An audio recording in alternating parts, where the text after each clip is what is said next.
Hi friends, आज मैं फिर से लेके आऊँ आपके लिए काफ़ी ज़्यादा प्रेरणादायक कहानी। तो चलिए बिना वक्त गवाए कहानी को शुरू करते हैं। शीर्षक का नाम है फादर सन स्टोरी। आकाश अपने पिता के हमेशा टोकते रहने वाले स्वभाव की वजह से उनसे काफ़ी परेशान था।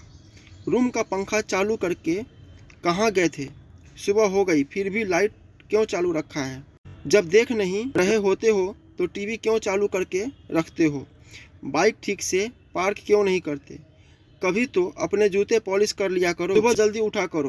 कितने आलसी हो गए हो, कभी जॉगिंग नहीं करते। दिन भर में न जाने आकाश को क्या क्या पापा से सुनना पड़ता था। अभी बच्चा थोड़ी हूँ, मैं इतना बड़ा हो गया हूँ। 2 दिन बाद मेरा नौकरी के लिए इंटरव्यू होना है और पापा का बर्ताव किसी छोटे बच्चे जैसा है मेरे साथ। एक बार मुझे नौकरी लगने दो, छोड़कर चला जाऊंगा। पापा को शहर में ही रहूंगा, फिर पता चलेगा उन्हें। अभी कमाता नहीं हूँ ना, इसलिए फालतू की चीज़ें सुनने पड़ते हैं।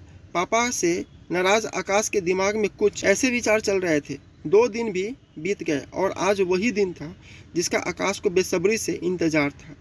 आज उसके इंटरव्यू का दिन था। सुबह सुबह जल्दी उठकर भगवान का आशीर्वाद लेकर आकाश उस जगह पहुंच गया जहां पर इंटरव्यू होना था। जिस बिल्डिंग में इंटरव्यू था उसके गेट पर कोई भी गेट कीपर नहीं था। आकाश ने देखा कि गेट एक साइड से टूटा हुआ है, लेकिन कुछ स्क्रू फिट करने से वह सही हो सकता है।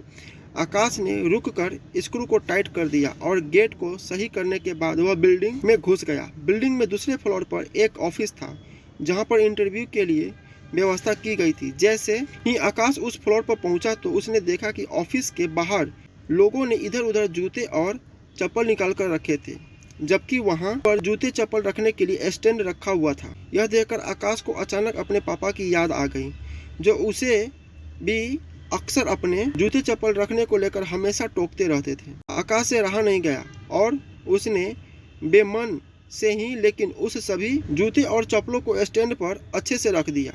अंदर प्रवेश करने से पहले आकाश की नज़र ऑफिस के बाहर जल रही कई सारी लाइटों पर गई, जिनकी बिल्कुल जरूरत नहीं थी। सूरज की रोशनी इतनी थी कि लाइट्स बंद रहे तो भी कुछ फर्क नहीं पड़ने वाला था। उसने बाहर जल रही सारी लाइटों को बंद किया, फिर ऑफिस के अंदर प्रवेश कर गया। आकाश ने देखा कि ऑफिस में 20-25 कुर्सियां रखी है, लेकिन आगे की 10 कुर्सियां को छोड़कर बाकी की कुर्सियां खाली है और उन कुर्सियों के ऊपर लगे 2 पंखे बेवजह ही चालू है। उसने फिर अपनी आदत के अनुसार दोनों पंखे बंद किए और बाकी फालतू पड़ी कुर्सियों को एक एक के अंदर एक रखकर साइड पर रख दिया और वहीं पर बैठकर अपना नंबर आने का इंतजार करने लगा। एक के बाद एक सभी कैंडिडेट्स का इंटरव्यू होने के बाद जब आकाश का नंबर आया तो वह थोड़ा सा नर्वस लेकिन निडर होकर इंटरव्यू देने वाले के पास पहुंचा। इंटरव्यू लेने वाले ने उसे अपने पास रखी कुर्सी पर बैठने के लिए कहा और थोड़ी देर तक दोनों में कुछ भी बातचीत नहीं हुई। फिर इंटरव्यूअर ने आकाश से पूछा, तुम कल से नौकरी ज्वाइन कर सकते हो क्या? आकाश की कुछ समझ में नहीं आ रहा था कि यह उसके नौकरी पक्के होने की कन्फर्मेशन है या फिर कोई ट्रिकी सवाल। बाद में इंटरव्यू लेने वाले जब सैलरी और क्या काम करना है ये बताया तब आकाश को यकीन हुआ कि उसकी जॉब पक्की हो गई है। आकाश बहुत खुश था, लेकिन समझ नहीं पा रहा था कि ना कोई सवाल ना एक्सपीरियंस के बारे में पूछा, फिर कैसे उसे जॉब के लिए फाइनल कर लिया गया। उसके चेहरे का सवालिया एक्सप्रेशन देख इंटरव्यू लेने वाले ने खुद ही कहा, कुछ सवाल और पेपर्स कभी आदमी की काबिलियत नहीं बता पाते।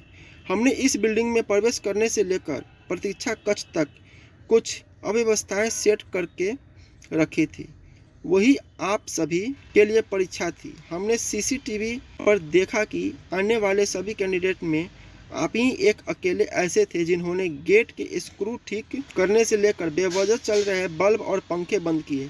ऐसा कर आपने अपना चीज़ों को यूटिलाइज करना और बचत तथा रिजेक्शन कम करने जैसे गुण दिखाए।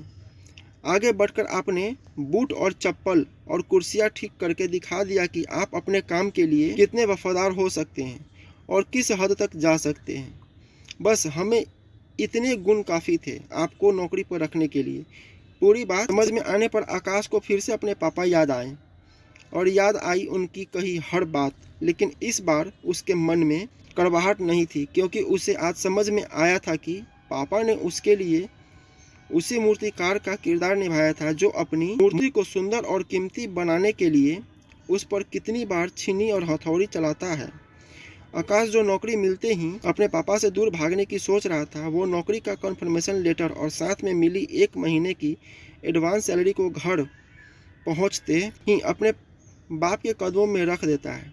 उनसे माफ़ी मांगते हुए कहता है कि पापा मुझे माफ़ कर दीजिए, मैं आपको समझ नहीं पाया। अपने बेटे के लिए आंखों में खुशी और गर्व के आंसुओं के साथ पापा आकाश को गले से लगा लेते हैं और उसके सिर पर प्यार से हाथ फेरते हुए उसे आशीर्वाद देते हैं।